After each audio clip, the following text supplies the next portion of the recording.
Hey everyone, welcome to CLAT point and let's start. आज का हमारा द हिंदू न्यूज डिस्कशन। काफी कुछ है पढ़ने के लिए, काफी कुछ है सीखने के लिए। चलिए फिर शुरू करते हैं हमारे आज के सेशन को। आगे बढ़े उससे पहले अगर आप क्लैट यूजी 2024 या 25 की तैयारी कर रहे हैं तो दोनों के लिए ही हमारे बैचेस जो हैं वो शुरू हो चुके हैं। डिस्क्रिप्शन से आपको हमारी एप्लीकेशन डाउनलोड करनी है और फिर आप जो है डेमो क्लास देख के वहीं से इनरोल कर सकते हैं। सारे फीचर्स यहाँ पे लिखे हुए हैं, डिस्क्रिप्शन में कॉन्टैक्ट नंबर भी है, आप वहां पे कॉन्टैक्ट करके भी हम तक पहुंच सकते हैं। देखो आज के सेशन पे मैं आगे बढ़ूंगा उससे पहले एक आप लोगों का मिसकंसेप्शन जो है मैं क्लियर करना चाहता हूं। आप में से बहुत सारे लोग ना ये पूछ रहे थे कि sir there are certain the Hindu analysis जो 1.5-2 घंटे के होते हैं और क्या हम मतलब उसमें बहुत सारा कंटेंट होता है और देर आर सम जैसे कि आप करते हैं कभी 25 मिनट 30 मिनट या 20 मिनट तो इसमें कम होता है। तो देखो पहली चीज तो मैं आपको बता देता हूं कि बहुत सारे जो भी न्यूज होती है अगर आप न्यूज़पेपर को कभी उठा के देखेंगे तो there will be 30 to 40% news जो आपके एग्जाम के पर्सपेक्टिव से इंपॉर्टेंट है। दूसरी चीज ये है कि आप चाहे कितना भी न्यूज़पेपर पढ़ लो, लास्ट ईयर भी बच्चों ने पढ़ा, सब किया, जो क्वेश्चन बनने हैं ना वो आप कोई सा भी सेशन देखोगे उससे बन जाएंगे। मतलब जो 1 घंटा 1.5 घंटा में भी आपको बता रहा है वो क्या कर रहा है, टॉपिक्स तो वही है ना 3-4, लेकिन वो बाकी न्यूज भी कवर कर रहे हैं। जैसे कि राहुल गांधी जी यूपी पहुंच गए। अब ये भारत जोड़ो यात्रा आपके एग्जाम के लिए इंपॉर्टेंट नहीं है ना, तो don't go on the time, आप इस पे जाइए कि आपको वहां से कितना कंटेंट मिल रहा है। दूसरी चीज, आप जिस प्रिपरेशन में ना इसमें टाइम बहुत कीमती है। आप ये मान के चलिए कि अगर आप एक दिन में 1.5 घंटा द हिंदू देखेंगे फिर उसके नोट्स बनाएंगे तो 4 घंटा तो आपका न्यूज़पेपर पे जा रहा है। फिर आप मैगजीन कब करोगे, बाकी सब्जेक्ट कब पढ़ोगे, इतना टाइम है क्या? तो बात इतनी सी है, अपना जागो ग्राहक जागो। बहुत जगहों पे इतना लंबा सेशन क्यों लिया जाता है, इसका भी एक रीजन है। रीजन यही होता है कि टीचर्स को जो सैलरी मिलती है वो आर वाइज वर्क करने की मिलती है, तो वो लोग फिर अपना लेक्चर्स को लंबा करने के लिए भी ऐसा करते हैं। और दूसरी चीज, चाहे आप कोई सा भी द हिंदू न्यूज़पेपर पढ़ लो, चाहे कोई सा भी सेशंस देख लो, चाहे वो 4 घंटे का भी द हिंदू न्यूज़पेपर एनालिसिस करा दें, एग्जाम में अगर जो क्वेश्चन आने हैं वो यहां से भी फंसेंगे, वो वहां से भी फंसेंगे। जो नहीं फंसने फिर वो कहीं से नहीं फंसेंगे। जैसे कि इस बार 30 to 40% क्वेश्चन जो है ना वो न्यूज़पेपर में नहीं था, बहुत ही रिलेवेंट क्वेश्चंस क्लैट ने डाल दिए थे, तो आप उसका कुछ नहीं कर सकते हो। तो इसीलिए टाइम पे मत जाओ, आप चीजों पे जाओ। आज का जो पहला आर्टिकल है वो है कि no need for extra curbs on free speech on ministers. Supreme court ने यहां पे बोला है, ठीक है, कुछ ऐसा नहीं है कि हम इसमें बहुत ज्यादा पढ़ेंगे। यहां से एक टॉपिक निकल सकता है हेट स्पीच का, लेकिन वो मतलब डायरेक्टली यहां पे नहीं है, कहीं आएगा तो फिर हम हेट स्पीच को अच्छे से डिटेल में कर लेंगे, ठीक है। वैसे हेट स्पीच को हमने पास्ट में अच्छे से डिटेल से किया हुआ है, लेकिन ठीक है कभी आएगा तो हम हेट स्पीच को डिटेल में कर लेंगे। यहां पे कुछ ऐसा नहीं है कि आपको बहुत डिटेल में पढ़ने की अभी नीड है, तो वो वाली चीज है। दूसरा देखो आर्टिकल है, we do not believe in war but will fight in forced to. तो अब देखो क्या होता है, ये सब न्यूज ना सिर्फ हेडिंग पढ़ने के लिए और थोड़ा बहुत अगर आप इंग्लिश रीडिंग के लिए कर रहे हो न्यूज़पेपर में तो पढ़ना है, पर एग्जाम के लिए कुछ नहीं है। ये चाइना को बोला जा रहा है कि भैया हम वॉर पे नहीं मतलब चाहते हैं, हम वॉर को अवॉइड करना चाहते हैं, बट भाई अगर तुम उंगली करोगे तो फिर हम भी करेंगे। वो वाली बात यहां पे राजनाथ सिंह जी ने कही है। इसके बाद on the legality of Israel's occupation. अब आज के न्यूज़पेपर में ना ये आर्टिकल है जिसको आपको 360 डिग्री समझने की जरूरत है, ठीक है। और आज के सेशन में हमारा जो मेन टॉपिक रहेगा वो यही रहने वाला है, जिसको हम 360 डिग्री समझेंगे कि आखिर में ये इजराइल पैलेस्टीन इशू है क्या, ठीक है। चलो सबसे पहले देखो, बहुत सारी चीजें यहां पे ना आपको पहले थोड़ी सी अजीब सी लग सकती है, लेकिन पहले बैकग्राउंड समझेंगे फिर हम आएंगे यहां पे पूरी कहानी समझने के लिए, ठीक है। अभी बस इस मैप को देख लो, अभी आपको मैप समझ में नहीं आएगा जब तक मैं पीछे की आपको पूरी हिस्ट्री ना बता दूं, पर एक बार आई रियली वांट कि आप इसकी तरफ देखें, ठीक है। ये इजराइल है, इसके बगल में जो पड़ोसी देश है वो जॉर्डन है, इधर इसके बगल में जो पड़ोसी देश है वो इजिप्ट है, ये मेडिटेरियन सी जो है आपकी वो इसके बगल में है, और यहां पे देखिए आप सीरिया पड़ जाता है, ठीक है। एक जेरूसलम बहुत अभी हम पढ़ेंगे तो वो देख लो उसकी लोकेशन कहां है, ठीक है। वेस्ट बैंक ये कहता है, आप इधर भी देख सकते हैं अगर आप चाहें तो, ये गाजा स्ट्रिप है। तो ये कुछ नाम है जो अभी बस थोड़ा सा समझने के लिए समझ लो। अभी हम जब हिस्ट्री पे आएंगे ना, हम कंटेक्स्ट समझेंगे ना, आपको ये पूरा क्लियर हो जाएगा कि मैं क्या समझाने की कोशिश कर रहा हूं, ठीक है। चलिए तो देखिए, सबसे पहले जो है इजराइल पैलेस्टीन कॉन्फ्लिक्ट का जो बैकग्राउंड क्या है, कहां से जो है ये आया था और क्यों आज की डेट में इजराइल पैलेस्टीन जो है एक बहुत बड़ा इशू बन के आ चुका है और जो कि सॉल्व होने का नाम ही नहीं ले रहा है। आपको यह भी पता होगा कि जब हमारे प्राइम मिनिस्टर मोदी जी सत्ता में आए थे पहली बार, तो he was the first prime minister जो इजराइल गए थे। ऐसा क्यों था, थोड़ा सा आपको पता होगा कि हमारे यहाँ की जो मुस्लिम कम्युनिटी है वो नहीं पसंद करती है कि हमारी गवर्नमेंट सीधे इजराइल को सपोर्ट करे, क्योंकि पैलेस्टीन ऐसा एक वो है कि पैलेस्टीनियंस के ऊपर काफी सारा ह्यूमन राइट वायलेशन इजराइल करता है। तो वो एक कारण था। लेकिन प्राइम मिनिस्टर मोदी जी पहले ऐसे प्राइम मिनिस्टर थे और उनका बेंजामिन नेतान्याहू जी के साथ बहुत अच्छा रिलेशन है। नेतान्याहू जी भी वापस आ चुके हैं। अब थोड़ा सा बैकग्राउंड पे चलते हैं। ये कॉन्फ्लिक्ट ना 100 साल से ज्यादा पुरानी है बिटवीन जूइश एंड अरब्स। जो जूइश कम्युनिटी है, आज की डेट में इकलौता ऐसा कंट्री है इजराइल जहां जो एक प्रॉपर जूइश कंट्री है। तो जूइश एंड अरब्स, अरब्स मतलब आपके हो गए मुस्लिम्स, ठीक है, over a piece of land between Jordan river and Mediterranean sea. अभी इसको मत समझो, अभी मैं आप पे आऊंगा यहां पे। इट वॉज बिटवीन 1882 टू 1948, ये 1882 से 1948 के बीच की बात है कि पूरे विश्व में जूइश जो थे वो धीरे धीरे जो है ना वो पैलेस्टीन में आके गैदर्ड हो गए, ठीक है। इस मूवमेंट को कहा जाता है अलियाज। क्या कहा जाता है? अलियाज।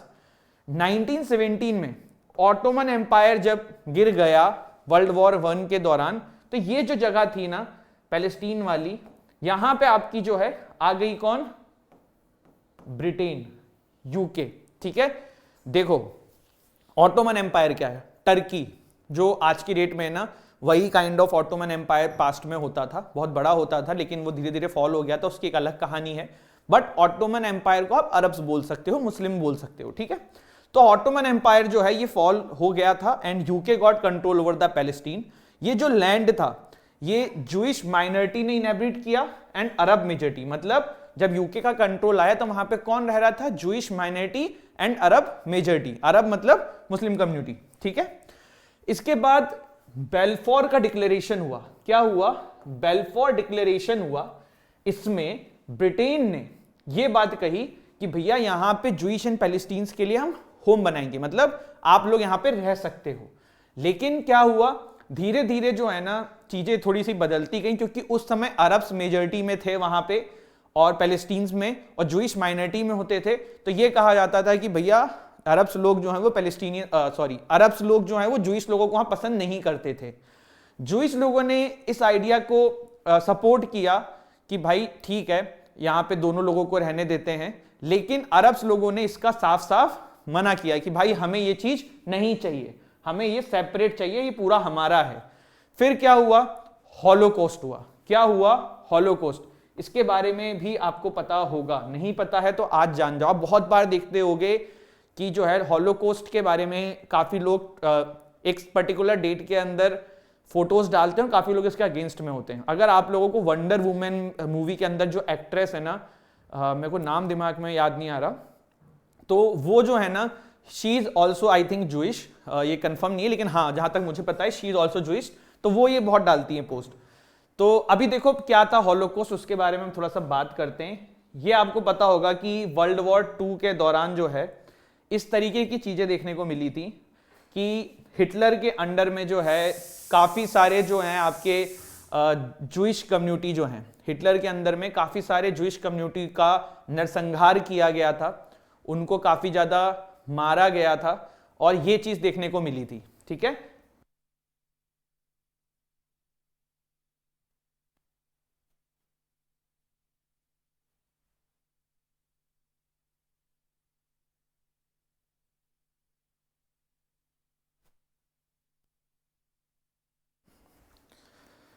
तो सॉरी फॉर डिस्टर्बेंस।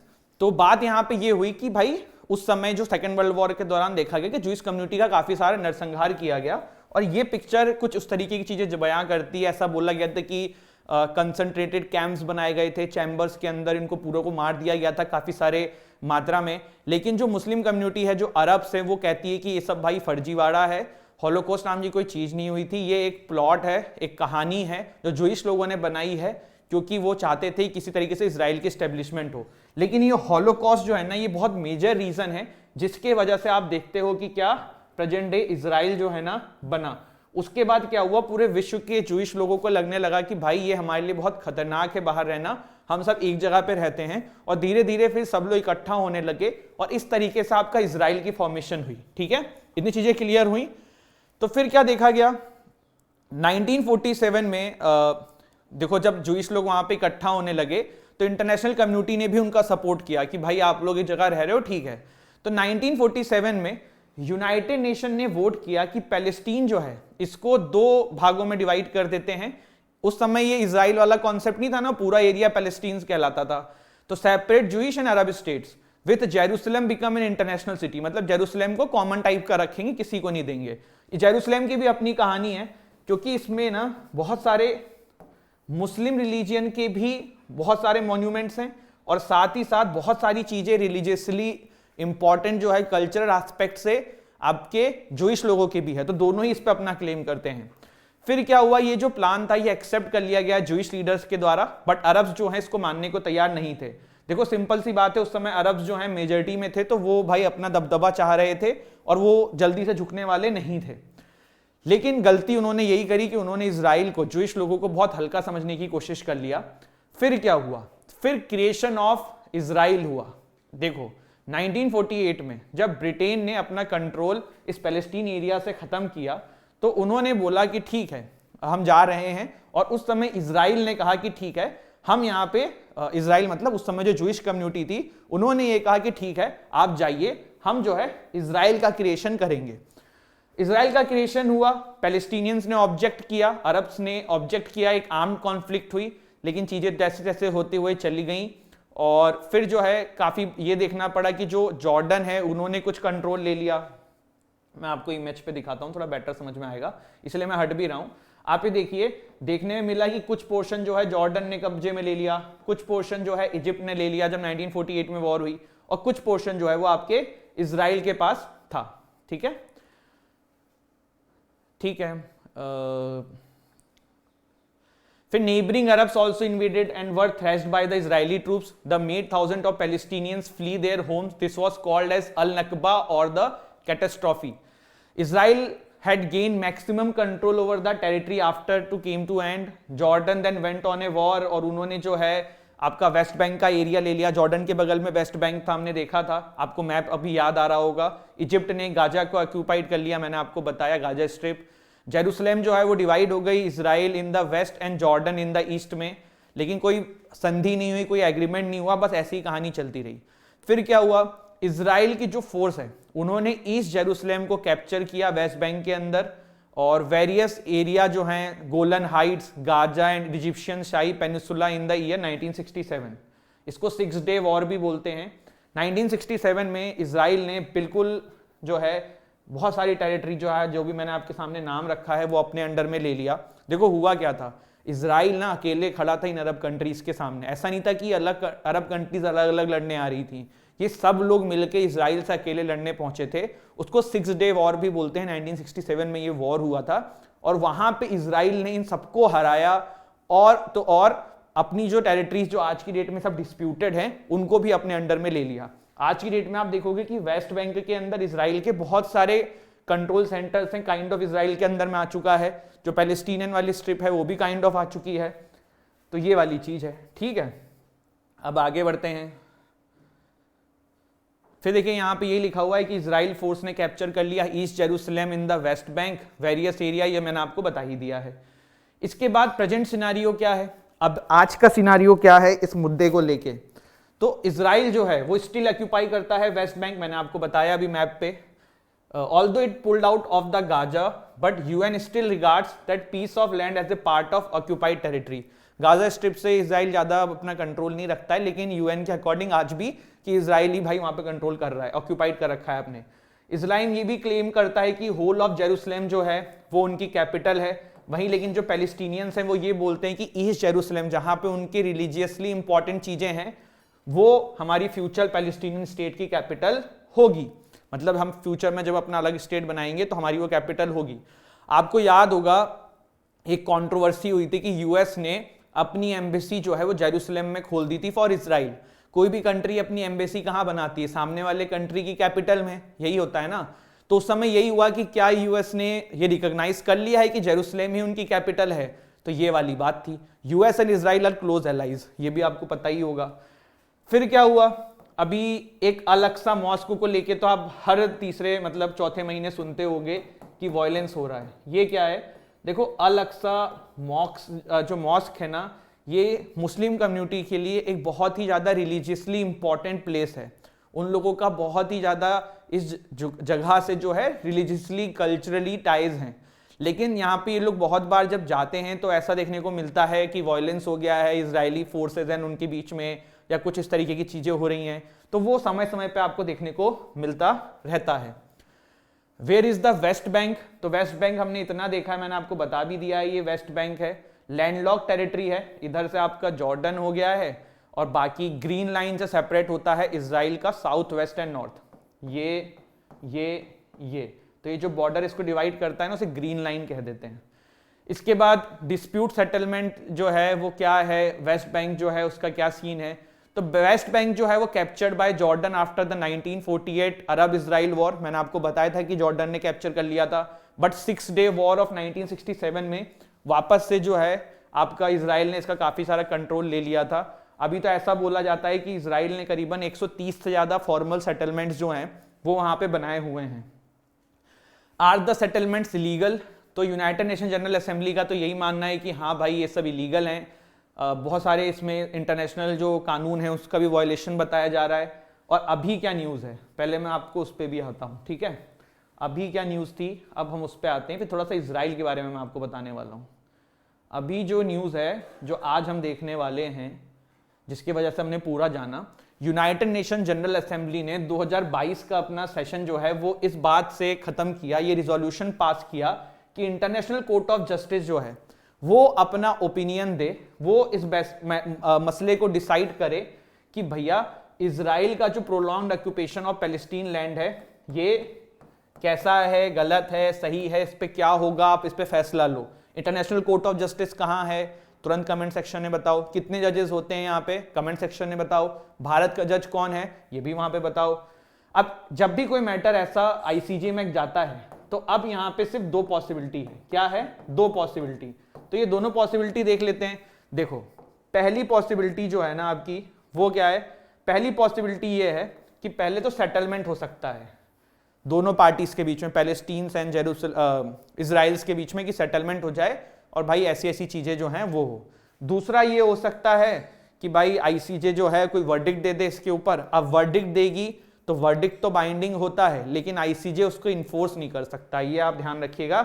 ये एक अलग एस्पेक्ट आपके एग्जाम के पर्सपेक्टिव से निकल के आ रहा है। क्या, अगर आईसीजे पे एमसीक्यू आ जाए और 4-5 ऑप्शन दे दें क्या उसका वर्डिक्ट बाइंडिंग है या क्या है, तो ध्यान से सुनिएगा। Its rulings are binding but ICJ has no power to enforce them. ये ध्यान रखिए, बाइंडिंग होती है लेकिन अब कंट्री ना माने तो क्या करो, रशिया नहीं मान रही है क्या करो, तो वो वाली चीज है। ठीक है, just a second guys, I think कोई फोन आ रहा है। ठीक है, तो ये हमने पूरा एक कहानी जानी एंड आई होप ये काफी आपके लिए यूजफुल रहा हो। थोड़ा सा ना मैं आपको इजराइल के बारे में बताना चाहता हूँ। गाइस देखो, इजराइल ना लोग पहले उनको बहुत हल्का लेते थे। आपको मैं एक और इसकी कहानी बताता हूँ। एक ओलंपिक में, आई थिंक 80s के आसपास उनका जो ओलंपिक हुआ था, उसके अंदर देखने को ये मिला था कि इजराइल के जो हैं काफी सारे लोग ओलंपिक के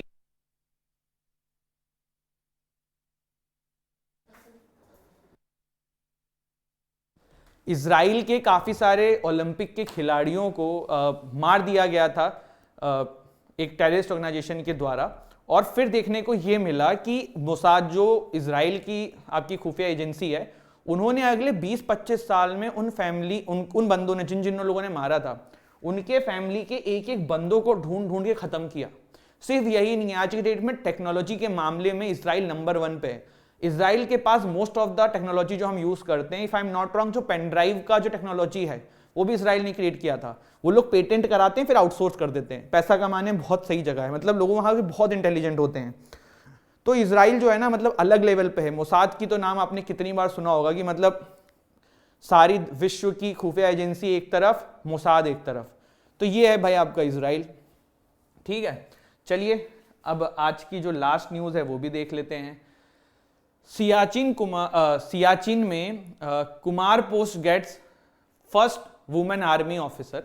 तो captain Shiva Chauhan, an officer from the corps of electronics and mechanical engineers, ये सियाचिन की कुमार पोस्ट पे पहली वुमेन आर्मी ऑफिसर बनती हैं जिनकी पोस्टिंग हुई है। आप इन वाइट ड्रेस में इनको देख सकते हैं, ठीक है। अब ऐसी न्यूज में अगर मैं 5 मिनट आपको डिटेल में एक लाइन पढ़ के दूं तो ये आपको यूट्यूब पे बेवकूफ बनाया जा रहा है। तो जागो ग्राहक जागो, समझो कि आपको कहां पे टाइम देना है, क्या करना है। आपका टाइम बहुत कीमती है, बात ध्यान रखना, ठीक है।